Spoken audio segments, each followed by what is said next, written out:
Good morning everyone. So current affairs की series को continue रखते हुए आज हम स्टार्ट करने वाले हैं बिहार स्पेसिफिक करंट अफेयर्स जो कि जुलाई 2023 के हैं। एंड फर्स्ट न्यूज़ है वो है related to central bank digital currency. So recently central bank digital currency news में थी। फर्स्ट इंपॉर्टेंट थिंग ये आरबीआई ने लॉन्च की है, that is Reserve Bank of India. ये ई रूपी है।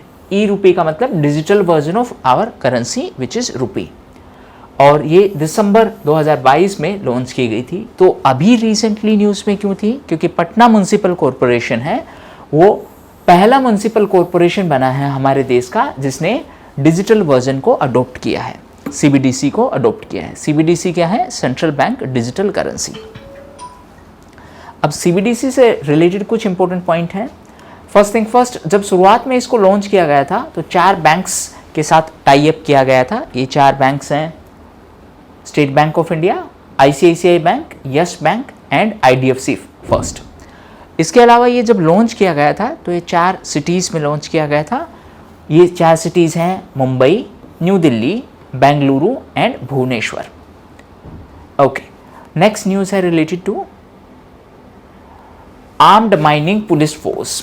सो माइनिंग के केस में इलीगल माइनिंग होती है, अवैध खनन जिसको बोलते हैं, उस अवैध खनन को रोकने के लिए सरकार ने आर्म्ड फोर्स की अनाउंसमेंट की है। बिहार सरकार की ये बात है, बिहार सरकार ने इसको अनाउंस किया है। और टू बी स्पेसिफिक बिहार सरकार के माइनिंग एंड जियोलॉजी डिपार्टमेंट ने इसको अनाउंस किया है। ऑब्जेक्टिव क्या है? ऑब्जेक्टिव है अवैध खनन यानी इलीगल माइनिंग को रोकना। और इसके लिए 2 परमानेंट आउटपोस्ट बनाई जाएंगी, 2 डिस्ट्रिक्ट में या 2 रीजन में, एक भोजपुर और एक भागलपुर। इसके अलावा बिहार सरकार ने रिसेंटली 44 नए साइबर पुलिस स्टेशन की भी घोषणा की है। 44 new cyber police stations will be set up.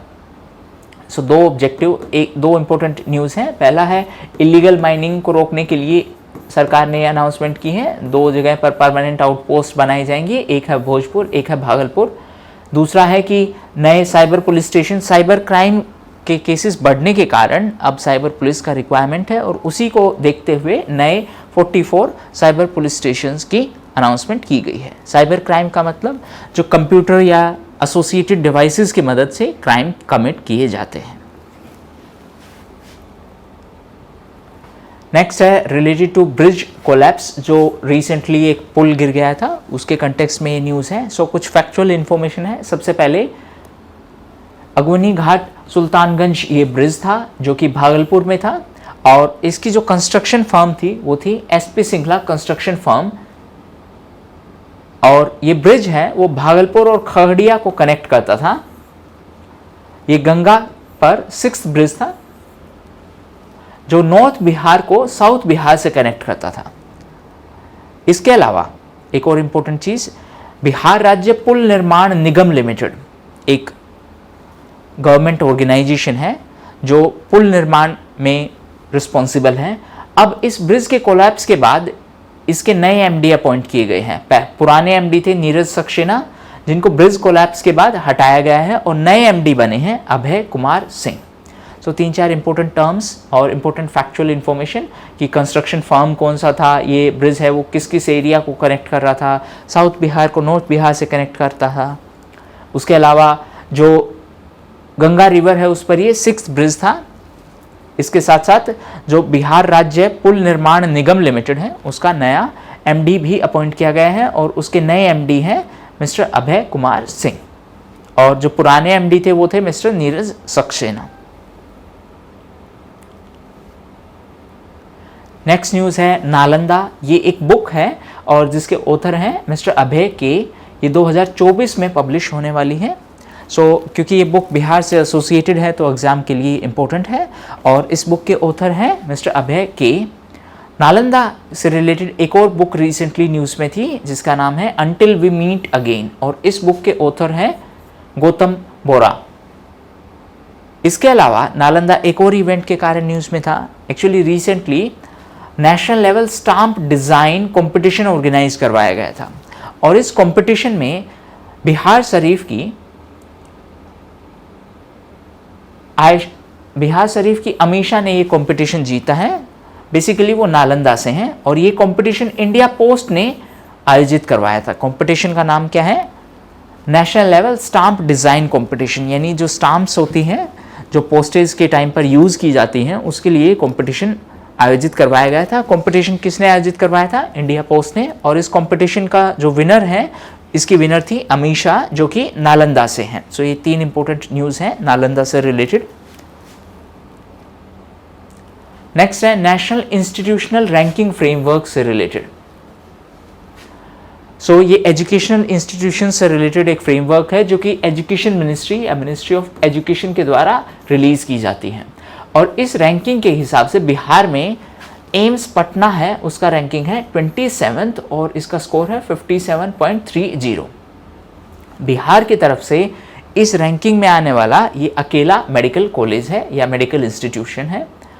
Overall अगर हम इंडिया स्पेसिफिक बात करें तो फर्स्ट पोजीशन पर है IIT Madras, IISc Bengaluru second position पर है और आईआईटी दिल्ली है वो थर्ड पोजीशन पर है और एम्स पटना है वो 27th पोजीशन पर है। सो फर्स्ट पर है आईआईटी मद्रास, सेकंड पर है आईआईएससी बेंगलुरु और थर्ड पर है IIT Delhi, AIIMS Patna 27th position पर। अगर बाकी कैटेगरीज की परफॉर्मेंस देखें तो यूनिवर्सिटीज़ के मामले में और रिसर्च इंस्टीट्यूशंस के मामले में आईआईएससी बेंगलुरु टॉप पोजीशन पर है, इंजीनियरिंग कॉलेजेस के मामले में आईआईटी मद्रास और मेडिकल इंस्टीट्यूशंस के मामले में एम्स टॉप पोजीशन पर है। इसके अलावा रिसेंटली एजुकेशन के कंटेक्स्ट में एक और कंट्रोवर्सी न्यूज़ में थी। एक है क्रेडिट बेस्ड, एक है चॉइस बेस्ड क्रेडिट सिस्टम, जो कि एक एजुकेशन सिस्टम है कि आप अपनी चॉइस के सब्जेक्ट्स ले सकते हो और फिर उन सब्जेक्ट्स को परस्यू कर सकते हो। सो इसको लागू करने को लेकर बिहार सरकार और बिहार के राज्यपाल के बीच में एक कन्फ्लिक्ट है। इसके अलावा recently science and technology department है, उसका नाम बदल कर रख दिया गया है department of science technology and technical education. So department का नाम बदला गया है। एक ये चॉइस बेस्ड क्रेडिट सिस्टम है, ये न्यूज़ में था। इसके अलावा बिहार की पहली यूनिवर्सिटी बनी है यूनिवर्सिटी ऑफ साउथ बिहार, जिनको A++ का ग्रेड मिला है, A++ का ग्रेड मिला है और ये है central university of south Bihar जो कि बोध गया में है। ये ग्रेड किसके द्वारा दिया जाता है? ये दिया जाता है national assessment and accreditation council और ये ग्रेड है, ये हाईएस्ट लेवल का ग्रेड है, यानी कि जो बेस्ट इंस्टीट्यूशन से उनको ये ग्रेड मिलता है और बिहार में ये central university of south Bihar को ये ग्रेड या ये एक्रेडिटेशन दिया गया है। कौन सा ग्रेड है? A++, जो कि NAAC के द्वारा दिया जाता है और बिहार की तरफ से किसको मिला है? Central university of south Bihar, जो कि बोध गया में है, बोध गया। नेक्स्ट है मुख्यमंत्री क्षेत्र विकास योजना यानी CM एरिया डेवलपमेंट स्कीम। सो इस स्कीम के तहत पहले 3 करोड़ रुपए दिए जाते थे MLA को, MLA है मेंबर ऑफ लेजिस्लेटिव असेंबली। अब 3 करोड़ की जगह पर 4 करोड़ रुपए दिए जाएंगे हर साल। इसी तरीके का एक स्कीम है मेंबर्स ऑफ पार्लियामेंट, ये तो मेंबर्स ऑफ लेजिस्लेटिव असेंबली हैं, मेंबर्स ऑफ पार्लियामेंट के लिए भी एक ऐसा ही स्कीम है members of parliament local area development scheme, जो कि 1993 में स्टार्ट किया गया था और इसके लिए जो मिनिस्ट्री है वो ministry of statistics and programme implementation.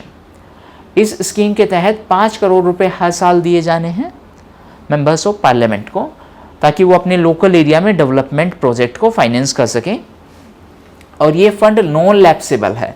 Non lapsable fund का मतलब है कि पैसे अगर इस साल खर्च नहीं हुए हैं, लेट्स से 5 करोड़ रुपए किसी MP को मिले हैं और उनकी तरफ से सिर्फ 2 करोड़ का खर्चा हुआ है, सो 3 करोड़ है, 3 करोड़ के डेवलपमेंट प्रोजेक्ट और फाइनेंस किए जा सकते हैं। सो ये 3 करोड़ है, ये नेक्स्ट ईयर में कैरी फॉरवर्ड हो जाएंगे। कैरी फॉरवर्ड होने का मतलब है नेक्स्ट ईयर इनको ऐड कर लिया जाएगा। तो नेक्स्ट ईयर के लिए टोटल अमाउंट कितना हो गया? 5 करोड़ तो उस साल के लिए मिलने वाले हैं और 3 करोड़ रुपए ये जो एडिशनल हैं, जो पीछे वाले साल के बाकी हैं, वो भी होंगे, तो टोटल 8 करोड़ हो जाएंगे। ऐसे फंड को हम नॉन लैप्सेबल फंड बोलते हैं। ओके, ये जो मेंबर्स ऑफ पार्लियामेंट है ये काम कहाँ पर रिकमेंड कर सकते हैं? तो ये अपनी खुद की लोकसभा मेंबर हैं, वो लोकसभा की कॉन्स्टिट्यूएंसी में, राज्यसभा मेंबर हैं वो अपने राज्य में जहाँ से उनको इलेक्ट किया गया है, और जो नॉमिनेटेड मेंबर हैं वो थ्रू आउट कंट्री कहीं पर भी ये काम रिकमेंड कर सकते हैं। इसके अलावा अप टू 25 लाख रुपये per year can be spent for natural calamity और फॉर नेशनल यूनिटी, यानी राष्ट्रीय एकता के लिए 25 लाख रुपए तक खर्च किए जा सकते हैं अपनी खुद की कॉन्स्टिट्यूएंसी से बाहर। इसके अलावा नेचुरल कैलेमिटी यानी डिजास्टर है, आपदा है, उसके कंटेक्स्ट में भी 25 लाख रुपए तक खर्च किए जा सकते हैं अपनी कॉन्स्टिट्यूएंसी से बाहर। ये दोनों प्रोविजन है वो अपनी कॉन्स्टिट्यूएंसी से बाहर की बात है। और अप टू 1 करोड़ रुपए खर्च किए जा सकते हैं अगर वो बहुत सीवियर नेचर का डिजास्टर है, बहुत सीरियस डिजास्टर है, उस केस में अप टू 1 करोड़ रुपए खर्च किए जा सकते हैं। इसके अलावा इस स्कीम के तहत जो काम होगा रफली 15% जो शेड्यूल्ड कास्ट एरियाज है वहां पर काम है और रफली 7.5% जो फंड है वो शेड्यूल्ड ट्राइब्स के एरिया में एसेट डेवलप करवाने के लिए काम में लिया जाना है। सो 3-4 इंपॉर्टेंट चीज़। सबसे पहले CM local area development scheme है, वो न्यूज़ में इसलिए थी क्योंकि पहले 3 करोड़ मिलते थे, अब 4 करोड़। उसके अलावा अगर मैं बात करूं एमपी लार्ज की, so first and foremost thing कि इसमें 5 करोड़ रुपए मिलते हैं। जो लोकसभा के मेंबर्स हैं वो अपनी कॉन्स्टिट्यूएंसी में कर सकते हैं, राज्यसभा के जो मेंबर्स हैं वो अपने स्टेट में रिकमेंड कर सकते हैं, और नॉमिनेटेड मेंबर्स हैं वो एनीवेयर कहीं पर भी कर सकते हैं। ओके, ये फंड नॉन लैप्सेबल फंड है, और जो 7.5% वर्क है यानी एसेट क्रिएशन होना है वो शेड्यूल्ड ट्राइब एरिया में होना है, 15% शेड्यूल्ड कास्ट एरियाज में होना है। Okay, up to 25 lakh rupees है वो अपनी कॉन्स्टिट्यूएंसी से बाहर भी खर्च कर सकते हैं टू प्रमोट नेशनल यूनिटी। इसके अलावा ये स्कीम मोस्पाई के अंडर में है। मोस्पाई क्या है? Ministry of statistics and programme implementation. इसी मिनिस्ट्री के अंडर में आता है एनएसओ, और एनएसओ को 2 संस्थाओं को मर्ज करके बनाया गया है, एनएसएसओ एंड सीएसओ। और ये NSO GDP related data release करती है। जीडीपी क्या है? Gross domestic product. अभी जीडीपी का जो बेस ईयर है वो है 2011-12। बिहार की जीडीपी की अगर मैं बात करूं, जीएसडीपी जिसको बोलते हैं, ग्रॉस स्टेट डोमेस्टिक प्रोडक्ट। सो बिहार का अगर जीएसडीपी की बात करें तो इसका साइज है 8.59 लाख करोड़। ये बिहार के बजट में बताया गया है, प्रोजेक्टेड जीडीपी इतना होने वाला है हमारा। उसके साथ साथ जो आने वाला साल है यानी 23-24 की अगर मैं बात करूं तो एक्सपेक्टेड ग्रोथ रेट है वो है 8.9%। नेक्स्ट है related to 15th finance commission. So 15th finance commission के चेयरपर्सन है NK Singh. First finance commission के चेयरपर्सन थे केसी नियोगी। एक और इंपॉर्टेंट चीज, फाइनेंस कमीशन का जो गठन है वो आर्टिकल 280 के तहत किया जाता है, आर्टिकल 280। हाँ, सो फाइनेंस मिनिस्ट्री ने रिसेंटली 3rd इंस्टॉलमेंट रिलीज की है स्टेट्स को। फाइनेंस कमीशन है उसका काम है रिकमेंडेशन देना, और उन रिकमेंडेशन के आधार पर सेंट्रल गवर्नमेंट है वो स्टेट्स को रिसोर्स अलोकेट करती है। 15th फाइनेंस कमीशन ने रिकमेंड किया है कि 41% रिसोर्सेज अलोकेट किए जाने चाहिए स्टेट्स को। ये 15th का रिकमेंडेशन था। 14th का रिकमेंडेशन था 42% और 13th का रिकमेंडेशन था 32%। 41%, 42%, 32%। एटलीस्ट आपको 3 का तो ध्यान में होना चाहिए। ओके, एक और इम्पोर्टेंट चीज़, फाइनेंस कमीशन ने किन क्राइटेरिया के बेसिस पर ये अलोकेशन रिकमेंड किया है? तो ये क्राइटेरिया है पॉपुलेशन भी एक क्राइटेरिया है, एरिया भी एक क्राइटेरिया है, forest and ecology, income distance का मतलब है कि स्टेट जिसका सबसे ज़्यादा इनकम है और जिस स्टेट के लिए हमें रिसोर्सेज अलोकेट करने हैं। जितना इन दोनों के बीच गैप होगा, जो बैकवर्ड स्टेट है उसको उतना ही ज़्यादा रिसोर्स दिया जाएगा। इसके अलावा डेमोग्राफिक परफॉर्मेंस का मतलब है कि स्टेट ने अपनी पॉपुलेशन को कंट्रोल करने के लिए क्या क्या स्टेप लिए हैं। एंड लास्ट है टैक्स एंड फिस्कल एफर्ट, यानी टैक्स कलेक्शन के लिए उन्होंने कितने एफर्ट किए हैं, उनका टैक्सेशन स्ट्रक्चर है वो कितना इफिशिएंट है। सो आपको ये पैरामीटर्स और इनका वेटेज है वो आपको पता होना चाहिए। ये आपने स्टैटिक पार्ट में भी पढ़ा होगा, सो उसको रिवाइज करिए आप। नेक्स्ट है मुख्यमंत्री हरित कृषि संयंत्र योजना। सो इस स्कीम के तहत प्राइमरी वेजिटेबल कोऑपरेटिव सोसाइटी को सब्सिडीज दी जाएगी on the lines of PACS. PACS क्या है? Primary agriculture credit societies. So Bihar में 2006 के बाद एपीएमसी एक्ट को अबोलिश कर दिया गया था, और जो अब एपीएमसी वाला काम है वो किसके थ्रू होता है? पैक्स के थ्रू होता है। पैक्स क्या है? Primary agriculture credit societies. Recently सरकार ने बजट में भी अनाउंस किया था कि पैक्स के मॉडर्नाइजेशन के लिए, मॉडर्नाइजेशन यानी कंप्यूटराइजेशन के लिए, डिजिटलाइजेशन के लिए सरकार पैसे अनाउंस करेगी। तो रफली 63,000 पैक्स के मॉडर्नाइजेशन या डिजिटाइजेशन के लिए सरकार ने ये घोषणा की है। इसके अलावा इस स्कीम के तहत जो पैक्स हैं उनको फाइनेंशियल असिस्टेंस दी जाएगी 15 लाख रुपए तक की। उसमें से 50% लोन होगा और 50% ग्रांट होगा। लोन और ग्रांट में मेजर डिफरेंस ये है कि लोन है उसके लिए आपको इंटरेस्ट पे करना पड़ेगा और प्रिंसिपल अमाउंट भी पे करना पड़ेगा। ग्रांट का मतलब है वो पैसे आपको यूनिलेटरली दिए गए हैं, वापस नहीं लिए जाने हैं। सो 50% अमाउंट है वो लोन दिया जाएगा और 50% अमाउंट है वो ग्रांट दिया जाएगा। टोटल अमाउंट कितना है? 15 लाख रुपए हैं। इसके अलावा अगर पैक्स की बात करूं तो पैक्स का बिहार में रोल और भी सिग्निफिकेंट है, क्योंकि एपीएमसी को 2006 में बिहार में अबोलिश कर दिया गया था। एपीएमसी है सिंपलेस्ट सेंस में अनाज मंडी, agriculture produce market committee. Next है national transit pass system, that is NTPS. So recently ये न्यूज़ में था क्योंकि बिहार 5वां ऐसा राज्य बना है जिन्होंने एनटीपीएस को इम्प्लीमेंट किया है। तो बिहार से पहले किन किन ने ये इम्प्लीमेंट किया है? Madhya Pradesh, Jharkhand, Chhattisgarh and Jammu and Kashmir. NTPS actually है क्या? तो ये एक डिजिटल प्लेटफॉर्म है जो ट्रांजिट सिस्टम को मॉनिटर करने के लिए काम में लिया जाता है। ट्रांजिट सिस्टम का मतलब है इंटरस्टेट ट्रांसपोर्टेशन के लिए of forest produce. Forest produce हैं, फॉरेस्ट प्रोडक्ट्स हैं, उनको एक स्टेट से दूसरे स्टेट में ले जाने के लिए कुछ ट्रांजिट अप्रूवल्स की ज़रूरत पड़ती है, और उस अप्रूवल के लिए एक प्लेटफॉर्म लॉन्च किया है जिस प्लेटफॉर्म का नाम है NTPS, national transit pass system. और इस सिस्टम को लागू करने वाला बिहार 5वां राज्य बना है। बिहार से पहले मध्य प्रदेश, झारखंड, छत्तीसगढ़, जम्मू एंड कश्मीर ये लागू कर चुके हैं। इसके अलावा रिसेंटली बिहार एक और इवेंट के कारण न्यूज़ में था। बिहार में 135th डॉक्टर अनुग्रह नारायण सिन्हा जयंती मनाई गई थी, जिनको बिहार विभूति के नाम से भी जाना जाता है। और इनका कंट्रीब्यूशन ये था कि इन्होंने मॉडर्न बिहार के क्रिएशन में अहम भूमिका निभाई थी। इसके अलावा इन्होंने गांधी जी को चंपारण सत्याग्रह में भी साथ दिया था, और इन्होंने कांग्रेस के नागपुर सेशन जो कि 1920 में हुआ था उसमें भी पार्टिसिपेट किया था। इसीलिए इनके कंट्रीब्यूशन के लिए इनको टाइटल दिया गया है बिहार विभूति। नेक्स्ट है वर्ल्ड्स लार्जेस्ट रामायण टेम्पल, जिसको विराट रामायण मंदिर भी बोला गया है, और ये ईस्ट चंपारण में होने वाला है,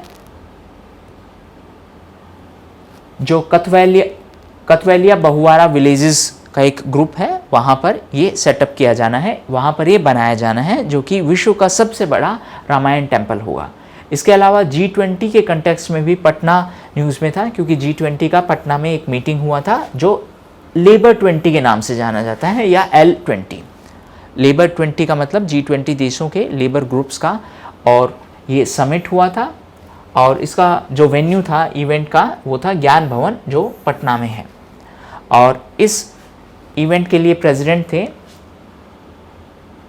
हिरण्य पांडे, जो कि भारतीय मजदूर संघ BMS के प्रेसिडेंट हैं।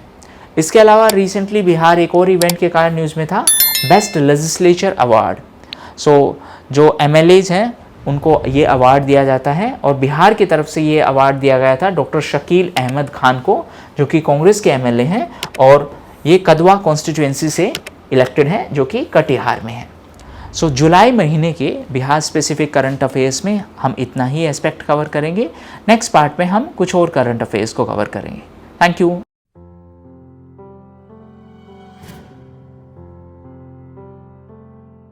Good morning everyone. सो आज के इस लेक्चर में हम कवर करेंगे नेशनल इश्यूज जो कि जुलाई 2023 के होंगे। फर्स्ट रिलेटेड टू चीता project steering committee, that is CPSC। So recently ये कमेटी न्यूज़ में थी। इस कमेटी को सेटअप किया है NTCA ने। NTCA क्या है? National tiger conservation authority. National tiger conservation authority wild life protection act के हिसाब से सेटअप की गई है और ये एक्ट 1972 का है। सो ये एक स्टैट्यूटरी बॉडी है under ministry of environment, forest and climate change. इसको 2005 में सेटअप किया गया था और इसके चेयरपर्सन हैं वो एनवायरनमेंट मिनिस्टर होते हैं। NTCA है वो प्रोजेक्ट टाइगर को इम्प्लीमेंट करती है, जिसका मेन ऑब्जेक्टिव है टाइगर कंजर्वेशन। प्रोजेक्ट टाइगर की अगर मैं बात करूं तो ये 1973 में स्टार्ट किया गया था। Okay, now coming back to CPSC। CPSC क्या था? चीता project steering committee.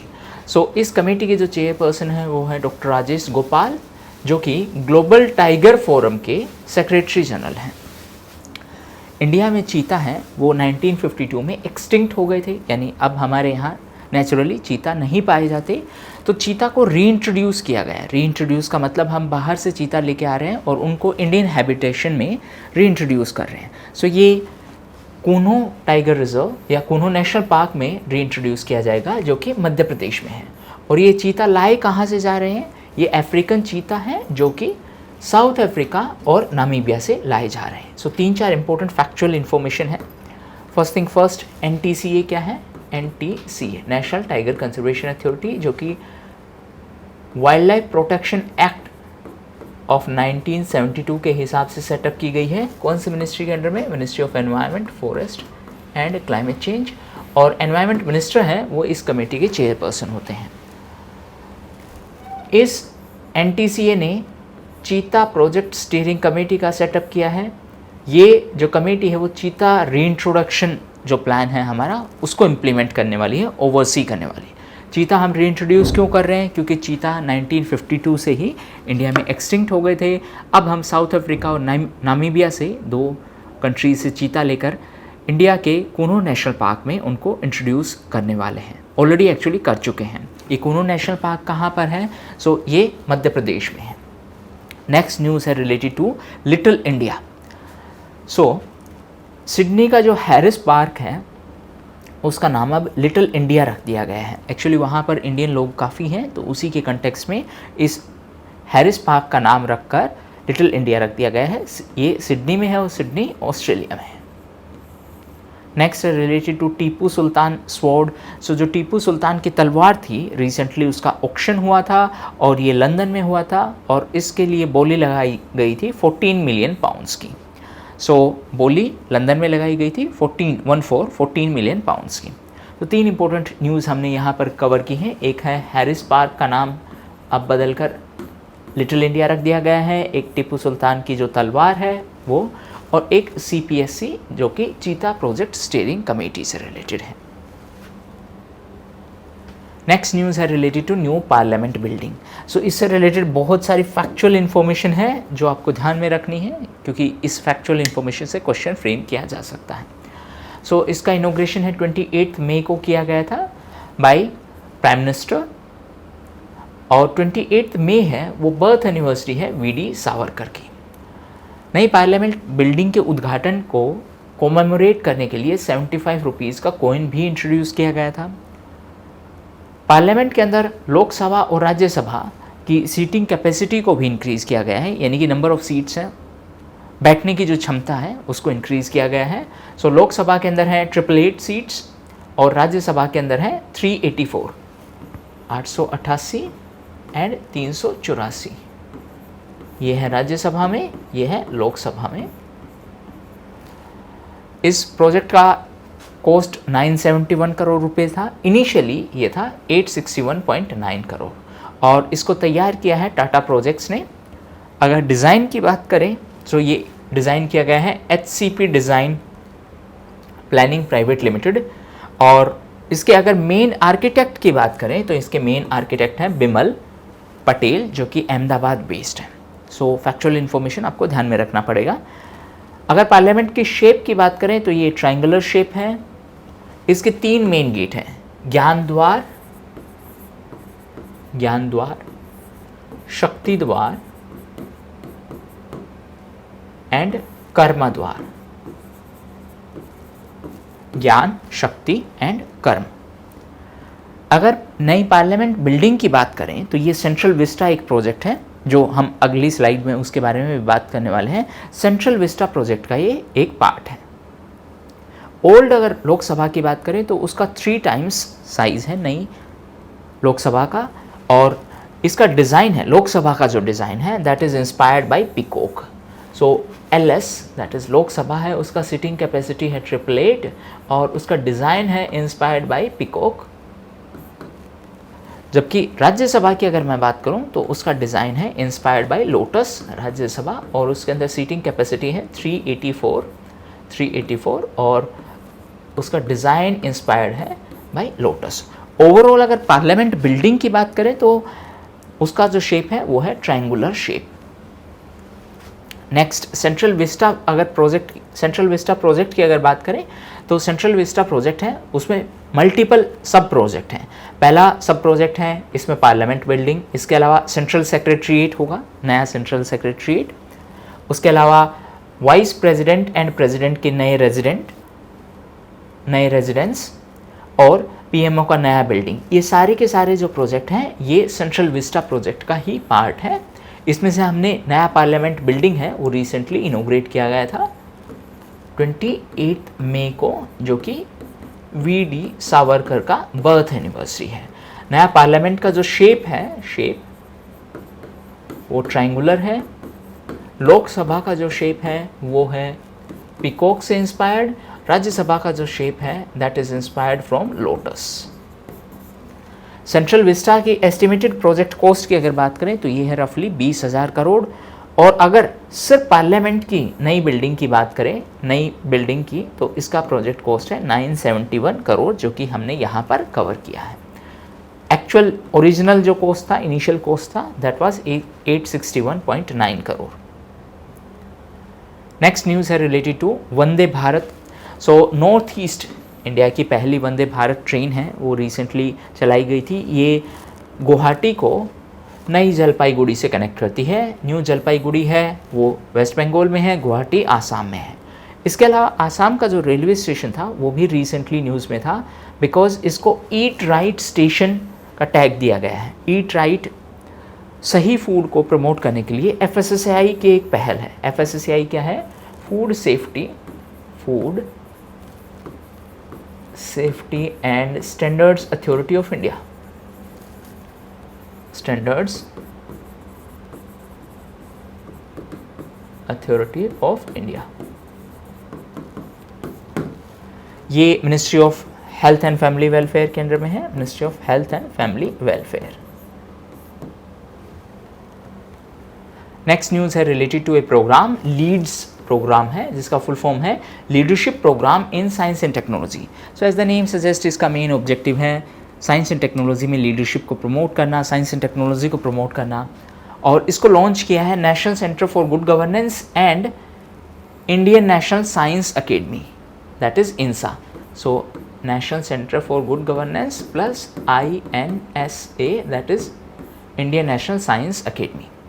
Good governance की अगर बात करें तो ये 25 दिसंबर को सेलिब्रेट किया जाता है, जो कि बर्थ एनिवर्सरी है former prime minister Atal Bihari Vajpayee की। गुड गवर्नेंस वीक या सुशासन सप्ताह की अगर हम बात करें तो ये 19 से 25 दिसंबर के बीच सेलिब्रेट किया जाता है, यानी इस सप्ताह के आखिरी दिन हम गुड गवर्नेंस डे मनाते हैं, जो गुड गवर्नेंस वीक है उसके आखिरी दिन। इसके अलावा भारत का पहला राज्य बना है जिसने गुड गवर्नेंस रेगुलेशंस अप्रूव की हैं, ये राज्य है महाराष्ट्र। और district wise good governance index release की है अरुणाचल प्रदेश ने अरुणाचल प्रदेश, और नॉर्थ ईस्ट में ऐसा करने वाला, that means district wise good governance index जारी करने वाला अरुणाचल प्रदेश भारत का पहला राज्य है। इसके अलावा नॉर्थ ईस्ट की पहली वंदे भारत एक्सप्रेस की हमने थोड़ी देर पहले बात की, जो कनेक्ट करती है गुवाहाटी को न्यू जलपाईगुड़ी से, जो कि वेस्ट बंगाल में है, गुवाहाटी आसाम में है। और इस गुवाहाटी के स्टेशन को ईट राइट टैग मिला था, ईट राइट, जो कि FSSAI का एक इनिशिएटिव है। FSSAI क्या है? Food safety and standards authority, जो कि ministry of health and family welfare के अंडर में है। ओके, नेक्स्ट है इंडियाज GDP। GDP का मतलब है ग्रोस डोमेस्टिक प्रोडक्ट। सो 3-4 इंपॉर्टेंट चीज़ें।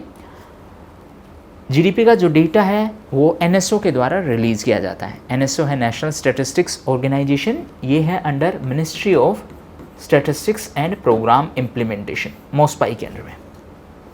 सो 2022-23 के लिए हमारा इकोनॉमिक ग्रोथ है दैट वाज 7.2%। रियल GDP की बात करें, रियल GDP की, तो हमारा रियल GDP का साइज़ है 160 लाख करोड़, और नॉमिनल GDP की अगर बात करें तो इसका साइज़ है 272 lakh crore.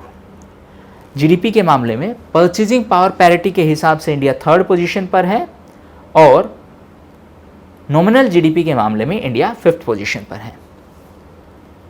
Last year that means 2022-23 में हमारा फिस्कल डेफिसिट था 6.4%, और नेक्स्ट ईयर के लिए हमारा टारगेट है 5.9%। सो कुछ फैक्चुअल इंफॉर्मेशन है जो आपको ध्यान में रखनी है।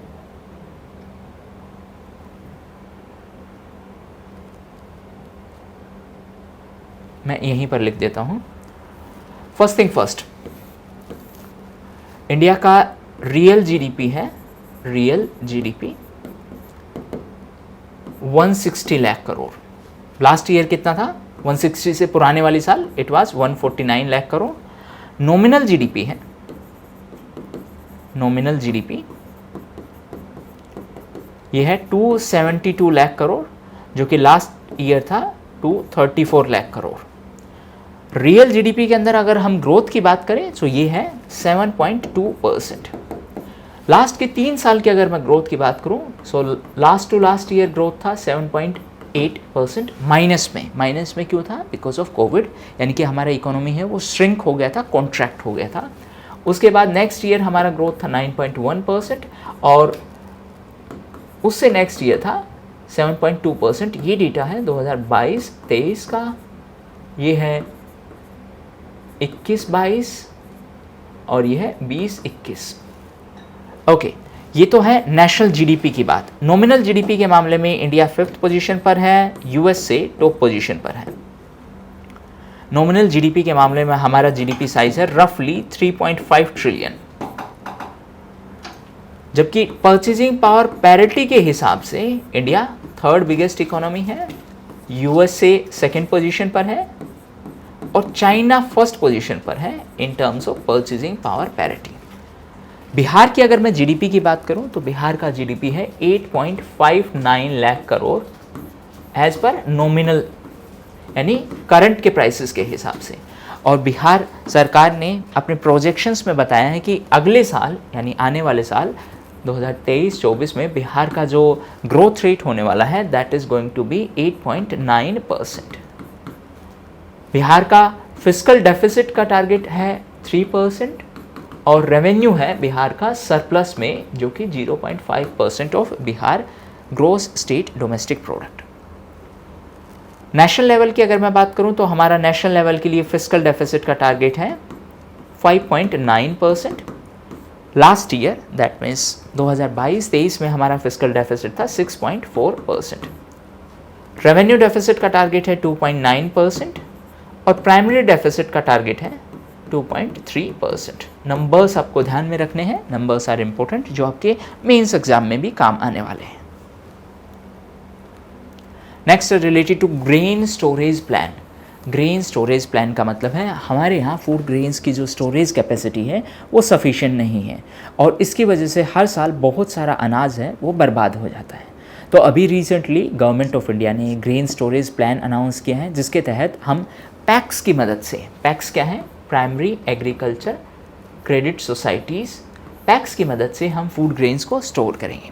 एज ऑफ नाउ हमारा जो स्टोरेज कैपेसिटी है दैट इज़ लेस देन 50%, यानी कि हम जितना प्रोड्यूस करते हैं उसका रफली 50% ही हमारे पास स्टोरेज कैपेसिटी है। और इसीलिए फार्मर्स को जैसे ही अनाज निकलता है, जैसे ही फसल निकलती है, उसको बेचना पड़ता है क्योंकि स्टोरेज फैसिलिटी नहीं है। सो रिसेंटली ये नया इनिशिएटिव गवर्नमेंट ऑफ इंडिया ने अनाउंस किया है, जिसके तहत हम अपनी स्टोरेज कैपेसिटी को इंक्रीज़ करेंगे और इसके थ्रू हम 700 लाख टन का हमारा स्टोरेज कैपेसिटी और इंक्रीज़ करेंगे। 700 लाख टन का आने वाले 5 साल में। अभी हमारा स्टोरेज कैपेसिटी है रफली 1450 लाख करोड़, रफली 1450 लाख करोड़ का 1450 लाख टन का हमारे पास स्टोरेज कैपेसिटी है और आने वाले 5 साल में हम 700 लाख टन का स्टोरेज कैपेसिटी और इंक्रीज़ करेंगे। इसके लिए जो आउटले है वो है 1 लाख करोड़। एक्चुअली इस इनिशिएटिव के थ्रू हमने 8 एग्जिस्टिंग स्कीम्स को मर्ज किया है, 8 एग्जिस्टिंग स्कीम्स को मर्ज किया है और उसी मर्जर के थ्रू हम इसको इम्प्लीमेंट करने वाले हैं। और जो स्टोरेज फैसिलिटी होगी वो पैक्स के लेवल पर होगी। पैक्स का मतलब primary agriculture credit society. 1 lakh से ज़्यादा जो प्राइमरी एग्रीकल्चर क्रेडिट सोसाइटीज़ हैं उनके साथ टाई अप किया जाएगा ताकि वहाँ पर स्टोरेज फैसिलिटी को बढ़ाया जा सके। इसके अलावा यूनियन बजट ने भी पैक्स के कंप्यूटराइजेशन या डिजिटाइजेशन के लिए प्रोविजंस बताए हैं और ऑब्जेक्टिव है कि हम 63,000 पैक्स हैं उनको डिजिटाइज करें, उनको कंप्यूटर से कनेक्ट करें, कंप्यूटराइजेशन करें और इसके लिए यूनियन बजट में 2516 करोड़ रुपए का अनाउंसमेंट किया गया है। ये आने वाले 5 साल में किया जाएगा। 63,000 पैक्स, 1 लाख से ज़्यादा हमारे पास पैक्स हैं। पैक्स के थ्रू हम अपना स्टोरेज कैपेसिटी बढ़ाएंगे। स्टोरेज कैपेसिटी हमने 700 लाख टन का इंक्रीज़ करना है आने वाले 5 साल में। अभी हमारा स्टोरेज कैपेसिटी है रफली 1450 लाख टन। और इस इनिशिएटिव के लिए जो चेयरपर्सन होंगे, चेयरपर्सन एक इंटर मिनिस्ट्रियल कमेटी के जो कमेटी इसको इम्प्लीमेंट करने का काम करेगी, इस कमेटी के चेयरपर्सन है मिनिस्टर ऑफ कोऑपरेटिव या कोऑपरेशन। इसके अलावा उनके अलावा 3 और मिनिस्टर हैं जो इसके मेंबर होंगे, एग्रीकल्चर मिनिस्टर, फूड प्रोसेसिंग और कंज्यूमर अफेयर्स मिनिस्टर। अगर मैं बात करूं इसको इम्प्लीमेंट करने की तो ये है आईएमसी। आईएमसी क्या है? Inter ministerial committee. आईएमसी के थ्रू इसको इम्प्लीमेंट किया जाएगा और इसके चेयरपर्सन है मिनिस्टर ऑफ कोऑपरेशन। इसके अलावा 3 और मिनिस्टर्स हैं, agriculture minister, consumer affairs minister और फूड प्रोसेसिंग मिनिस्टर। जैसा कि मैंने लास्ट स्लाइड में बताया कि इस इनिशिएटिव के थ्रू हम 8 एग्जिस्टिंग स्कीम्स को इम्प्लीमेंट करेंगे, 8 एग्जिस्टिंग स्कीम्स को कन्वर्ज करेंगे। ये 8 एग्जिस्टिंग स्कीम्स कौन सी हैं? इसमें से 4 स्कीम्स हैं वो ministry of agriculture and farmers welfare की हैं, 2 स्कीम्स हैं वो मिनिस्ट्री ऑफ फूड प्रोसेसिंग की हैं और 2 स्कीम है मिनिस्ट्री ऑफ कंज्यूमर अफेयर्स की। आप एक बार स्लाइड पॉज करके इन स्कीम्स को ज़रूर देख लें ताकि एग्ज़ाम में अगर कोई क्वेश्चन बने तो आप उसको ईजिली आंसर कर सकते हैं। Next is related to CITIIS। Recently union cabinet ने इसको अप्रूव किया है। इसका फुल फॉर्म है city investment to innovate, integrate and sustain. 3 important terms हैं, इनोवेट, इंटीग्रेट एंड सस्टेन, यानी कि ऑब्जेक्टिव इन तीनों चीज़ों से रिलेटेड है और इसको रिसेंटली अप्रूव किया गया है ministry of housing and urban affairs के द्वारा। ये 4 साल का एक इनिशिएटिव है, 2023 से 2027 के बीच इसको इम्प्लीमेंट किया जाएगा और ये एक कंपोनेंट है कौन सी स्कीम का? स्मार्ट सिटीज़ मिशन का। स्मार्ट सिटीज़ मिशन के थ्रू हम अपना अर्बन इंफ्रास्ट्रक्चर है उसको मॉडर्नाइज करेंगे, स्मार्ट सिटीज़ बनाएंगे जो मॉडर्न नीड्स को टैकल कर सकें, मॉडर्न प्रॉब्लम्स को एड्रेस कर सकें। इसके लिए ministry of housing and urban affairs ने फ्रांस की एक डेवलपमेंट एजेंसी, यूरोपियन यूनियन और national institute of urban affairs के साथ टाई अप किया है। अगर CITIIS 1.0 की बात करें तो ये 2018 में लॉन्च किया गया था और इसको 12 शहर में लॉन्च किया गया था जिसका मेन ऑब्जेक्टिव था sustainable urban infrastructure. Next news है related to NUB accreditation. NUB का फुल फॉर्म है national accreditation board for hospitals. ये हॉस्पिटल्स एंड हेल्थ प्रोवाइडर्स हैं उनके लिए एक सर्टिफिकेशन या अक्रेडिटेशन प्रोग्राम है। रिसेंटली एम्स नागपुर है वो न्यूज़ में थी, क्योंकि ये पहला एम्स बना है हमारे देश का जिसको नब एक्रेडिटेशन दिया गया है। ये हाईएस्ट लेवल का स्टैंडर्ड है जो एम्स नागपुर को मिला है। नेक्स्ट न्यूज़ है related to train collision avoidance system. So recently Odisha में ट्रेन कोलिजन इंसिडेंट हुआ था, उसी के कंटेक्स्ट में ये वाला टर्म न्यूज़ में था कवच, जिसका मेन ऑब्जेक्टिव है रेलवे एक्सीडेंट को रोकना, और ये काम करता है रेडियो फ्रीक्वेंसी आइडेंटिफिकेशन पर। सो अलग अलग ट्रेन्स में ये डिवाइसेस होते हैं, और जब ट्रेन्स बिल्कुल पास आने को हों तो ये डिवाइसेस की मदद से रेल को रोका जा सकता है। दैट मीन्स ये डिवाइसेस हैं वो ट्रेन को रोक सकते हैं ताकि जो कोलिजन है, जो टकराव है, उसको रोका जा सके। सो आपसे क्वेश्चन पूछा जा सकता है, recently Kavach was in news, it is related to, so इसका मेन ऑब्जेक्टिव है ट्रेन्स के बीच में कोलिजन यानी टकराव को रोकना। इसको डेवलप किया है research design and standards organisation RDSO, जो कि लखनऊ में है, और ये इंडियन रेलवेज़ की एक रिसर्च एंड डेवलपमेंट ऑर्गेनाइजेशन है। सो ये डिवाइसेस हैं, ये एक दूसरे से कम्युनिकेट कैसे करते हैं, using ultra high radio frequency. Next news है, सरकार ने मणिपुर वायलेंस को प्रोब करने के लिए 3 मेंबर पैनल सेटअप किया है, जिसको सेटअप किया गया है under former chief justice of Guwahati high court Ajay Lamba के। उनके अलावा 2 और मेंबर हैं, आलोक प्रभाकर एंड हिमांशु शेखर। इसके साथ साथ ये जो कमेटी है 3 मेंबर कमेटी, इसके साथ साथ एक और कमेटी थी मणिपुर से रिलेटेड, मणिपुर पीस कमेटी, जिसको अनुसुईया उइके के अंडर में सेटअप किया गया है, जो कि मणिपुर की गवर्नर है। नेक्स्ट न्यूज़ है रिलेटेड टू मेकेदातु प्रोजेक्ट। सो ये एक प्रोजेक्ट है जो कर्नाटक और तमिलनाडु के बीच में कन्फ्लिक्ट का कारण है। कर्नाटक है वो एक डैम बनाना चाह रहा है ताकि उस डैम से कर्नाटक के लोगों को, स्पेसिफिकली बेंगलुरु के लोगों को पीने का पानी मिल सके और कर्नाटक को बिजली मिल सके। तमिलनाडु का कहना है कि अगर ये डैम बनाया जाएगा तो तमिलनाडु के पास पानी कम आएगा, और इसी वजह से दोनों स्टेट के बीच में कन्फ्लिक्ट है। सो 3-4 फैक्चुअल इन्फॉर्मेशन है वो आपको पता होनी चाहिए। पहली बात, इसका ऑब्जेक्टिव, यानी कर्नाटक क्यों बनाने वाला है इसको। सो कर्नाटक को इससे पीने का पानी मिलेगा, इससे बिजली मिलेगी। और तमिलनाडु क्यों अपोज कर रहा है, क्योंकि तमिलनाडु का कहना है कि इससे तमिलनाडु में आने वाला जो पानी है वो कम हो जाएगा।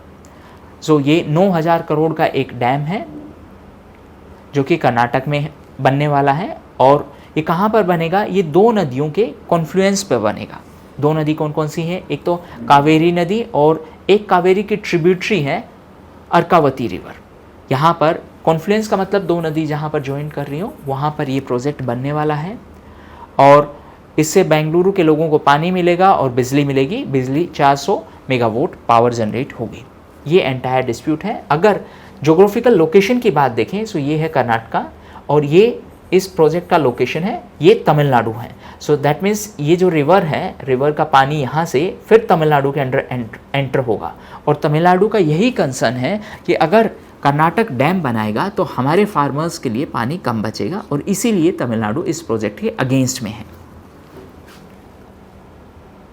नेक्स्ट न्यूज़ है related to FSSAI training centre. So recently FSSAI training centre है वो हेल्थ मिनिस्टर ने इनोग्रेट किया है, ये यूपी के गाजियाबाद में है। FSSAI क्या है, food safety and standards authority of India, जो कि हेल्थ मिनिस्ट्री के अंडर में है।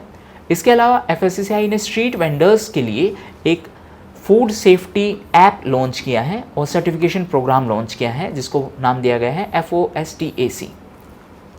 नेक्स्ट न्यूज़ है related to strategic petroleum reserve. So strategic petroleum reserve का कॉन्सेप्ट ये है कि हम कुछ पेट्रोल है या कुछ फ्यूल है वो रिजर्व करके रखेंगे, ताकि इमरजेंसी की सिचुएशन में जब हमारे इंपोर्ट्स में कुछ दिक्कत आए तो हमारे पास सफिशिएंट फ्यूल रहे। उसी के लिए हम स्ट्रेटेजिक रिजर्व बना रहे हैं, और ये मल्टीपल लोकेशंस पर बनाया जाने वाला है। ये लोकेशंस हैं, फर्स्ट फेज़ की अगर मैं लोकेशंस की बात करूं तो ये 3 लोकेशंस है, विशाखापत्तनम जो कि आंध्र प्रदेश में है, मैंगलोर जो कि कर्नाटक में है, और पदूर जो कि कर्नाटक में है। ये फर्स्ट फेज़ में है। सेकेंड फेज़ की अगर बात करूं तो उसमें चांदीखोल और पदूर है। चांदीखोल जो कि ओडिशा में है और पदूर जो कि कर्नाटका में है। यहाँ पर ये स्ट्रेटजिक रिजर्व बनाए जाने वाले हैं। स्ट्रेटजिक रिजर्व है, उसका ऑब्जेक्टिव ये है कि हमारे पास सफिशिएंट फ्यूल रहे अगर इंपोर्ट करने में कुछ दिक्कत हो तो। इसके लिए जो इम्प्लीमेंटेशन अथॉरिटी है वो है Indian strategic petroleum reserve limited, जो कि ministry of petroleum and natural gas के अंडर में है। नेक्स्ट रिलेटेड टू अखंड भारत। सो रिसेंटली एक मोराल था अखंड भारत का जो नई पार्लियामेंट में था और उसी की वजह से ये इवेंट न्यूज़ में आई थी। अखंड भारत का मतलब यूनाइटेड इंडिया, जो आज़ादी से पहले की हम बात करते हैं। सो ये जो टर्म है इसको राधा कुमुद मुखर्जी ने यूज़ किया था फर्स्ट टाइम 1944 में in response to Muslim League's demand for separate Pakistan. So Muslim League का डिमांड था कि हमें एक अलग कंट्री बनाना है, अलग पाकिस्तान बनाना है, अलग देश बनाना है। उसी के कंटेक्स्ट में जो राधा कुमुद मुखर्जी हैं उन्होंने ये टर्म का, ये आइडिया का यूज़ किया था अखंड भारत का। सो आपसे टर्म्स रिलेटेड क्वेश्चन में पूछा जा सकता है that it was conceptualized by whom. Next news है रिलेटेड टू हेलीकॉप्टर्स के नेविगेशन। सो एशिया में पहली बार इंडिया ने हेलीकॉप्टर्स के नेविगेशन के लिए एक प्रोजेक्ट लॉन्च किया है और इसके लिए गगन सैटेलाइट टेक्नोलॉजी यूज़ की गई है। गगन की बात करें तो ये है GPS added geo augmented navigation, जिसको डेवलप किया है इसरो ने। इसरो है इंडियन स्पेस रिसर्च ऑर्गेनाइजेशन और एयरपोर्ट अथॉरिटी ऑफ इंडिया, इन दोनों ने इसको डेवलप किया है। नेक्स्ट साइक्लोन बिपारजोय, जो कि अरबियन सी में डेवलप हुआ था और इसका नाम है वो बांग्लादेश ने दिया था। दो इंपॉर्टेंट चीज़ कहाँ पर, सो ये अरबियन सी में डेवलप हुआ था यानी इंडिया की वेस्टर्न साइड में, और दूसरा ये नाम दिया है बांग्लादेश ने। और साइक्लोन बिपारजोय है वो पहला साइक्लोन बना है with longest life span in Arabian sea. So ये क्वेश्चन भी पूछा जा सकता है कि अरबियन सी में लॉन्गेस्ट लाइफ स्पैन वाला जो साइक्लोन है वो कौन सा था। So answer would be Biparjoy. Next related to Homo naledi. So ये ह्यूमन स्पीसीज़ से रिलेटेड एक न्यूज़ है, यानी कि यहाँ पर हमारे एंसेस्टर्स बहुत पुराने ह्यूमन हैं, उनके जो बरियल्स हैं वो पाए गए थे और ये साउथ अफ्रीका में एक लोकेशन है। साउथ अफ्रीका में एक केव है राइजिंग स्टार केव, ये उसका स्पेसिफिक लोकेशन है, ये साउथ अफ्रीका है। तो वहाँ पर ये केव है और इस केव को रिपोर्ट किया था ली बर्जर ने 2013 में। ये राइजिंग स्टार केव है जो साउथ अफ्रीका में है और यहाँ पर ग्रेव साइट मिले हैं स्मॉल ब्रेन ह्यूमनॉइड्स, छोटे दिमाग के जो ह्यूमन बींग्स हैं, पुराने टाइम की बात है। सो वहाँ के उनके ग्रेव यानी कि उनकी कब्रें, जहाँ पर उनको ज़मीन में दफनाया गया था, उनकी कब्रें यहाँ पर मिली हैं। सो आज के नेशनल इशू में इतना ही।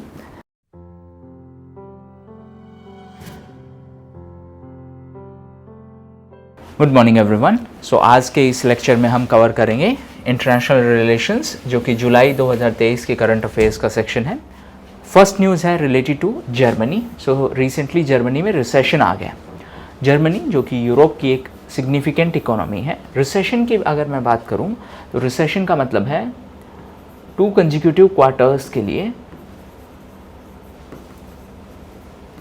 जीडीपी में स्लो डाउन आ गया है। स्लो डाउन 2 क्वार्टर्स, साल के अगर मैं बात करूं तो साल में टोटल 4 क्वार्टर हो गए, 12 महीने के 4 quarter. So that means 3 × 2 6 months तक अगर इकोनॉमिक स्लो डाउन आएगा तो उसको हम बोल देते हैं रिसेशन। सो जर्मनी जो कि यूरोप की सबसे बड़ी इकोनॉमी है उसमें रिसेशन आया है। इसके अलावा रिसेंटली न्यूजीलैंड में भी रिसेशन आया है। रिसेशन का मतलब क्या है, 2 कंसेक्यूटिव क्वार्टर्स में कॉन्ट्रैक्शन आना। कॉन्ट्रैक्शन का मतलब जीडीपी में कमी आना, इकोनॉमिक स्लो डाउन होना। अब जीडीपी की अगर मैं बात करूं तो जीडीपी है gross domestic product. Gross domestic product. और जो जीडीपी का कॉन्सेप्ट है वो दिया था साइमन कुज़नेट ने। साइमन कुज़नेट।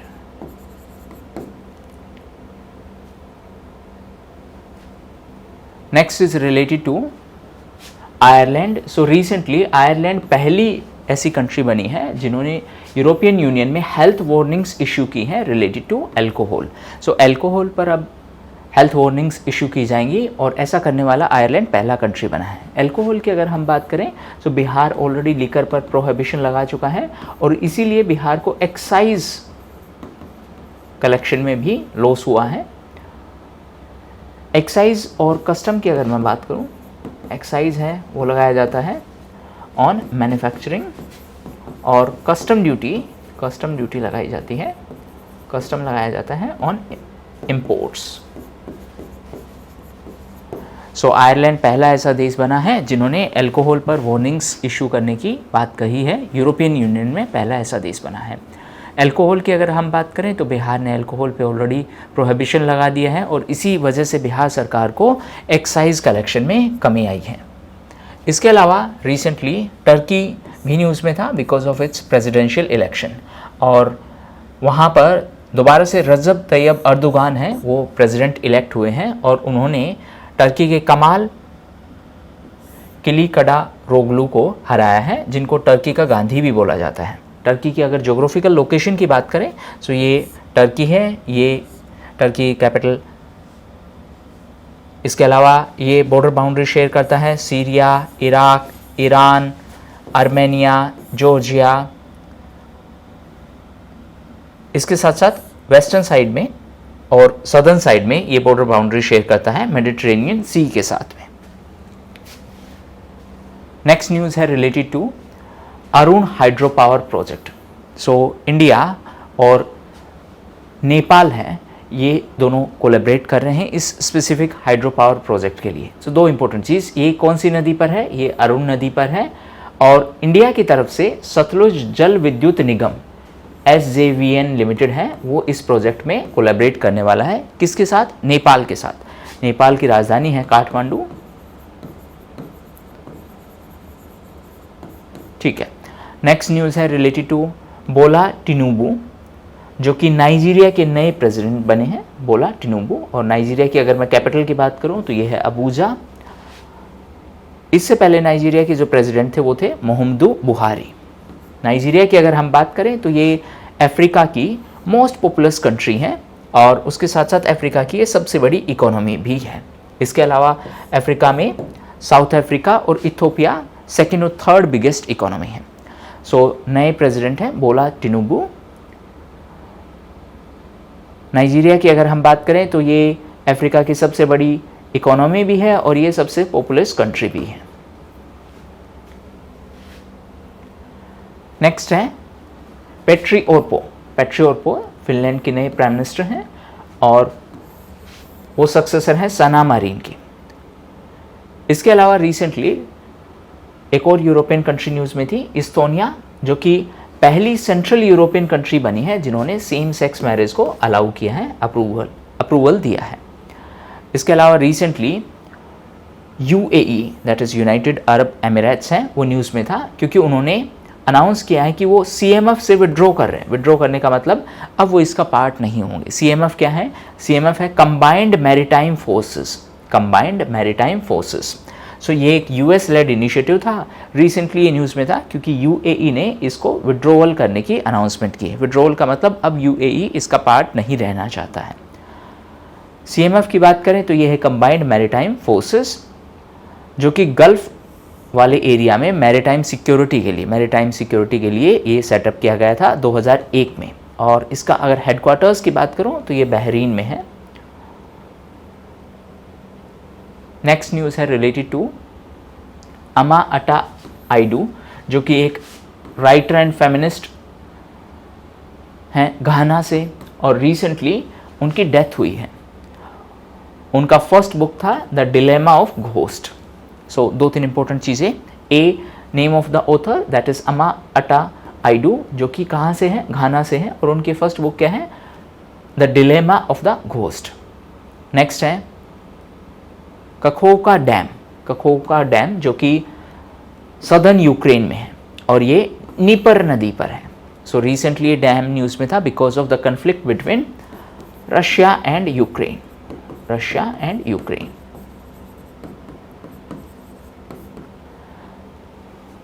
सो नदी का नाम है नीपर नदी, डैम का नाम है कखोका डैम, जो कि यूक्रेन में है। नेक्स्ट इंपॉर्टेंट न्यूज़ है related to Iran and Taliban. So recently Iran and Afghanistan were in news क्योंकि दोनों के बीच में एक वाटर सोर्सेज को लेकर कन्फ्लिक्ट है। और ये वाटर कौन सी नदी का है? ये है हेलमंद नदी, जो कि अफगानिस्तान की सबसे बड़ी नदी है। सो हेलमंद नदी का जो वाटर है उसके ऊपर दोनों का डिस्प्यूट है बिटवीन ईरान एंड अफगानिस्तान।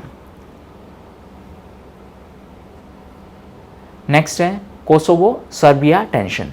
सो दोनों इन एरियाज़ के बीच में टेंशन है। कोसोवो है जो पहले सर्बिया का एक पार्ट हुआ करता था, 2008 में उन्होंने अपनी इंडिपेंडेंस डिक्लेयर कर दी।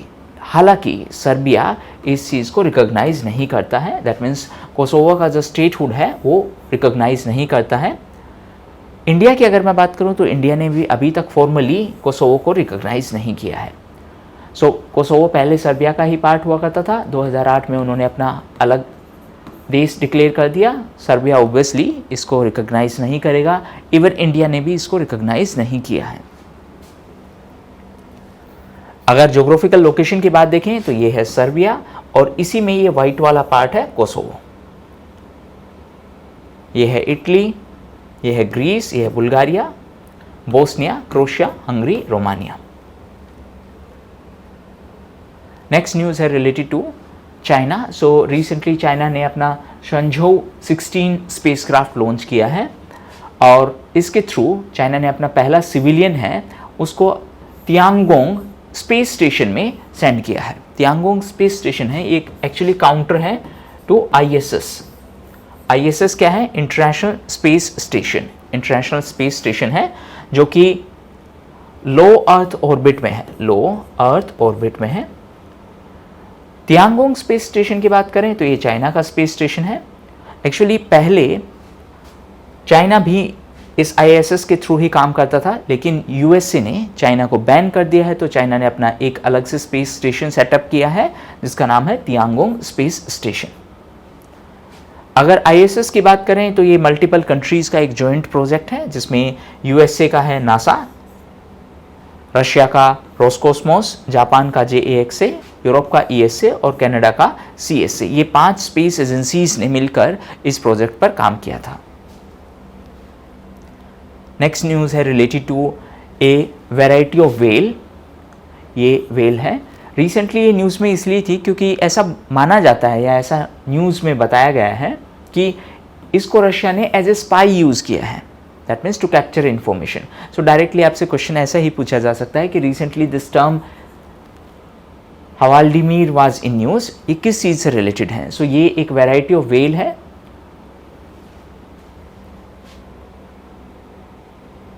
और रशिया के ऊपर ऐसा एक्यूजेशन है कि रशिया ने एक ये काइंड ऑफ हार्नेस या पट्टा यूज करके इंफॉर्मेशन को कैप्चर करने की कोशिश की है। That means this whale was used as a spy.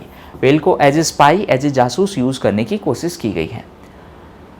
एक और न्यूज़ रशिया के पड़ोसी नॉर्थ कोरिया से रिलेटेड है।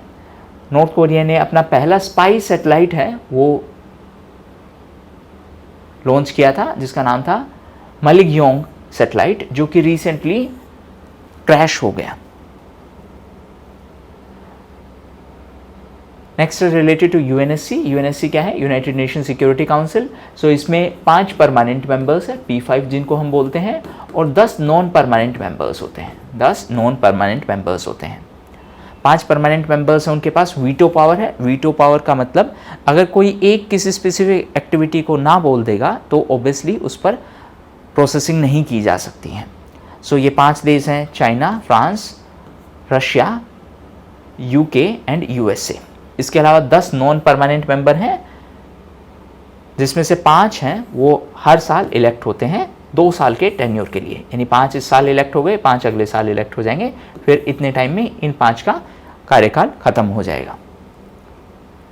सो एज ऑफ नाउ अगर मैं नॉन परमानेंट मेंबर्स की बात करूं, परमानेंट मेंबर्स तो ये P5 5 परमानेंट मेंबर्स हैं। नॉन परमानेंट मेंबर्स की बात करूं तो उनका टेन्योर होता है 2 साल के लिए, और एज ऑफ नाउ ये मेंबर्स हैं अल्बानिया, ब्राज़ील, इक्वाडोर, गबोन, घाना, जापान, माल्टा, मोजाम्बिक, स्विट्ज़रलैंड, यूएई। अगर मैं नॉमिनेशन या अपॉइंटमेंट की बात करूं तो इसके लिए ज्योग्राफिकल रिप्रेजेंटेशन दिया गया है। दैट मीन्स ये मेंबर कहाँ से होने वाले हैं। सो 5 मेंबर हैं वो अफ्रीका और एशिया से होने वाले हैं, 1 मेंबर है वो ईस्टर्न यूरोप से, 2 मेंबर है वो लैटिन अमेरिका यानी साउथ अमेरिका, और 2 मेंबर है वो वेस्टर्न यूरोप से होने वाले हैं। नेक्स्ट न्यूज़ है रिलेटेड टू अटलांटिक डिक्लेरेशन। सो ये यूएसए है, ये यूके है, इनके बीच में अटलांटिक ओशन है। सो अटलांटिक डिक्लेरेशन है वो किस से रिलेटेड है, यूके एंड यूएसए, ताकि दोनों है वो इंडस्ट्री कोलैबोरेशन बढ़ा सकें in case of defence and in case of renewable energy. इनका मेन फोकस है सिविल न्यूक्लियर पार्टनरशिप है, इसके अलावा आर्टिफिशियल इंटेलिजेंस और क्रिटिकल मिनरल्स पर कोलैबोरेशन करना। सो एग्जाम में डायरेक्टली क्वेश्चन ऐसा पूछा जा सकता है कि अटलांटिक डिक्लेरेशन है वो किस चीज़ से रिलेटेड है। So that is related to collaboration between USA and Britain. इसके अलावा यूएस से रिलेटेड कुछ और डिफेंस एग्रीमेंट या कुछ और एग्रीमेंट्स की अगर हम बात करें तो कुछ इंपॉर्टेंट टर्म्स हैं। फर्स्ट है ANZUS, ये 3 देश का एक ग्रुप है, ANZUS, that means Australia, New Zealand and USA. इसके अलावा एक ऑर्गेनाइजेशन है क्वाड, क्वाड में 4 देश हैं, India, Japan, Australia and USA. इसके अलावा एक और ऑर्गेनाइजेशन है फाइव आइज अलायंस, जो कि इंटेलिजेंस शेयरिंग अलायंस है। ये 5 देश हैं, USA, UK, Canada, Australia and New Zealand, Australia and New Zealand. इसके अलावा रिसेंटली AUKUS, ये क्या था, A न्यूजीलैंड यूएस है, ये है AUKUS यानी ऑस्ट्रेलिया, यूके एंड यूएस। सो ये कुछ यूएस एसोसिएटेड डिफेंस ऑर्गेनाइजेशंस हैं, डिफेंस एग्रीमेंट्स, ताकि यूएसए है वो चाइना और उसके नेबरहुड में अपना कमांड बना सके। Next related to American writer Cormac McCarthy, recently उनकी डेथ हो गई है और उनका फर्स्ट नोवेल था द ऑर्चर्ड कीपर। इसके अलावा उनकी कुछ और नोवेल हैं, No Country for Old Man, Blood Meridian and The Road. उन्होंने 2007 में पुलित्जर अवार्ड जीता था, पुलित्जर प्राइज जीता था for his book the road. इसके अलावा रिसेंटली योगा न्यूज़ में था बिकॉज ऑफ यमन। तो यमन पहली ऐसी विदेशी सरकार बनी है जिन्होंने योगा को प्रमोट करने के लिए स्टेप्स लिए हैं।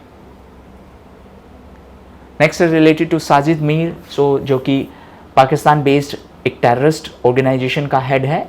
टेररिस्ट ऑर्गेनाइजेशन का नाम है लश्कर-ए-तैयबा।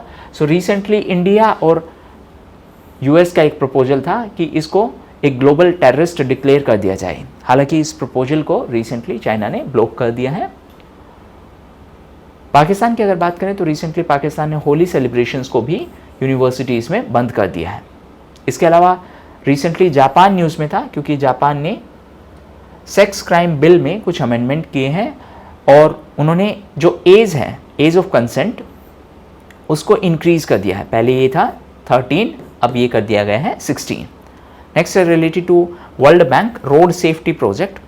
सो रिसेंटली इस प्रोजेक्ट के थ्रू डिफरेंट एरियाज़ में वर्कशॉप कंडक्ट करवाई गई। एक्चुअली रोड सेफ है, रोड सेफ्टी वो एक इम्पोर्टेंट एस्पेक्ट है बिकॉज सिग्निफिकेंट पॉपुलेशन है उसका रोड एक्सीडेंट में डेथ होता है और उसी को बेटर करने के लिए, रोड सेफ्टी को बेटर करने के लिए ये प्रोजेक्ट अनाउंस किया गया है और इसी के तहत बांग्लादेश है उसको कुछ फाइनेंशियल सपोर्ट दी गई है। नंबर आपको याद रखना जरूरी नहीं है। Next related to honouring fallen peacekeepers. So ये इंडिया का एक प्रपोजल है जहां पर यूनाइटेड नेशन में जो पीस कीपर हम भेजते हैं सिक्योरिटी फोर्सेस के तौर पर, उन शहीदों की याद में हमने ये एक प्रपोजल रिकमेंड किया है। प्रपोजल किसका है? इंडिया का है, ताकि हम उनको ऑनर कर सकें, उनको रिस्पेक्ट दे सकें by building a memorial wall. Next related to UNESCO. So recently USA news में था बिकॉज यूएसए ने अनाउंस किया है कि ये यूनेस्को को वापस से ज्वाइन करना चाहता है। एक्चुअली कुछ साल पहले यूएसए ने इजराइल के साथ यूनेस्को को छोड़ दिया था 2018 में। यूनेस्को की अगर बात करें तो यह है United Nations educational, scientific and cultural organisation. इसका हेडक्वार्टर है पेरिस में। ये एक स्पेशलाइज्ड एजेंसी है ऑफ यूनाइटेड नेशंस।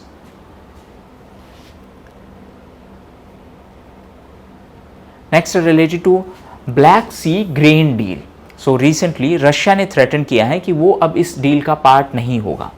एक्चुअली इस डील से एसोसिएटेड कुछ इंपॉर्टेंट न्यूज़ हैं जो एग्जाम में पूछी जा सकती हैं। पहली बात, इस डील को निगोशिएशन करवाने में मोस्ट इंपॉर्टेंट रोल था यूनाइटेड नेशन और टर्की का। 2022 में इस डील को साइन अप किया गया था ताकि यूक्रेन और रशिया के बीच में जो कन्फ्लिक्ट है उससे फूड सिक्योरिटी को खतरा ना हो। तो इसके तहत ये अलाउ किया गया कि दोनों देश हैं वो फूड और फर्टिलाइज़र एसोसिएटेड एक्टिविटीज़ को अलाउ करेंगे, और ये यूक्रेन की 3 पोर्ट से अलाउ किया गया। दैट मीन्स इन 3 पोर्ट से फूड एंड फर्टिलाइज़र को एक्सपोर्ट करने की परमिशन दी गई इस डील के थ्रू। और इस डील को ब्रोकर किसने करवाया था? टर्की और यूनाइटेड नेशंस ने। सो ये 3 पोर्ट्स हैं वो इंपॉर्टेंट है, चर्नोमोर्स्क, ओदेसा एंड पिवडेनी पोर्ट, जो कि यूक्रेन से एसोसिएटेड है, यूक्रेन से एसोसिएटेड है। इसके अलावा वेस्टर्न कंट्रीज ने रशिया पर बहुत सारे सैंक्शंस यानी प्रतिबंध लगाए हैं, लेकिन फूड और फर्टिलाइजर के केस में अगर रशिया ये एक्सपोर्ट करता है तो उस पर वेस्टर्न कंट्रीज के सैंक्शंस नहीं लगेंगे, ऐसा भी एक प्रोविजन था। सो सिंपली आपसे क्वेश्चन में पूछा जा सकता है ब्लैक सी ग्रेन डील है वो किससे एसोसिएटेड है? सो ये एसोसिएटेड है यूक्रेन एंड रशिया से। ब्लैक सी की अगर मैं बात करूं तो ये ब्लैक सी है, ये टर्की है, ये यूक्रेन है और ये रशिया है। 3 पोर्ट्स जो हमने थोड़ी देर पहले डिस्कस की, ये वो 3 पोर्ट्स हैं। ब्लैक सी के सराउंडिंग कंट्रीज की अगर बात करें तो ये कंट्रीज हैं टर्की, ये है टर्की, सेकेंड है बुल्गारिया, थर्ड है रोमानिया, बुल्गारिया, थर्ड है रोमानिया, फोर्थ है यूक्रेन, फिफ्थ है रशिया एंड सिक्स्थ है जॉर्जिया।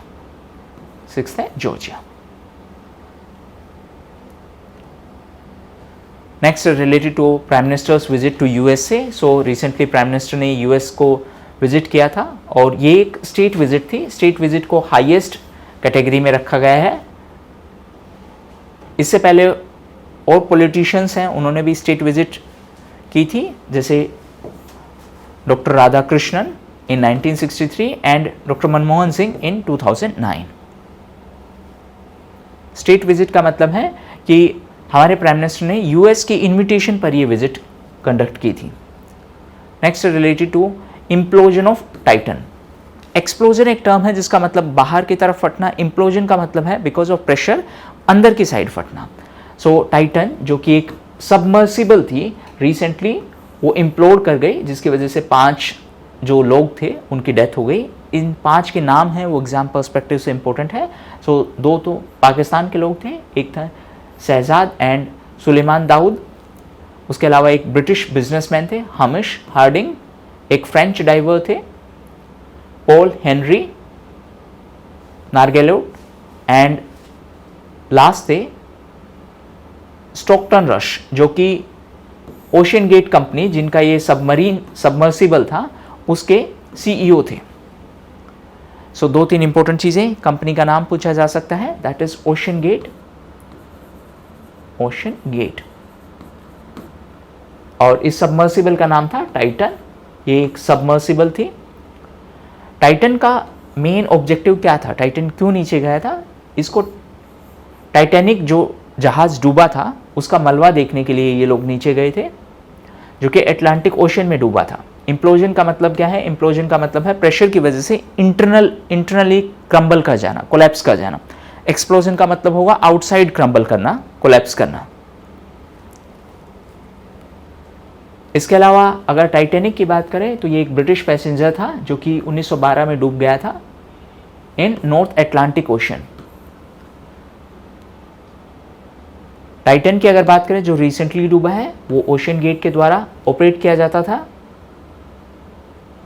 इसके अलावा एक और टर्म है सबमर्सिबल और सबमरीन।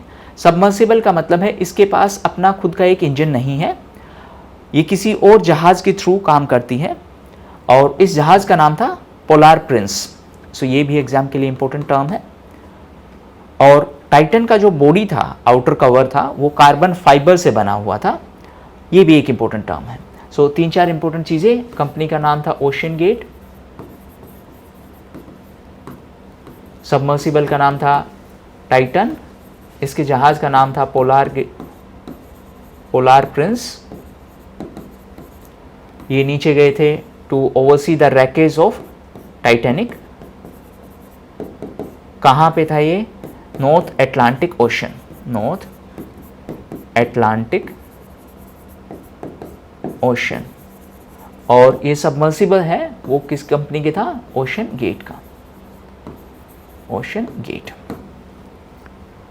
नेक्स्ट न्यूज़ है related to China and Pakistan. जो चाइना एंड पाकिस्तान ने एक एग्रीमेंट साइन किया है, जिस एग्रीमेंट के तहत मियावाली ज़िले के अंदर एक चश्मा न्यूक्लियर प्लांट होगा, जिसका ऑब्जेक्टिव है 1200 मेगावाट का एक न्यूक्लियर पावर प्लांट सेटअप करना। ये पंजाब के मियावाली ज़िले में होगा और ये पाकिस्तान का 7th न्यूक्लियर पावर प्लांट होगा। इसके लिए पाकिस्तान और चाइना ने कोलैबोरेशन किया है। सो ये थे इंपॉर्टेंट करंट अफेयर्स जुलाई महीने के इंटरनेशनल करंट अफेयर्स।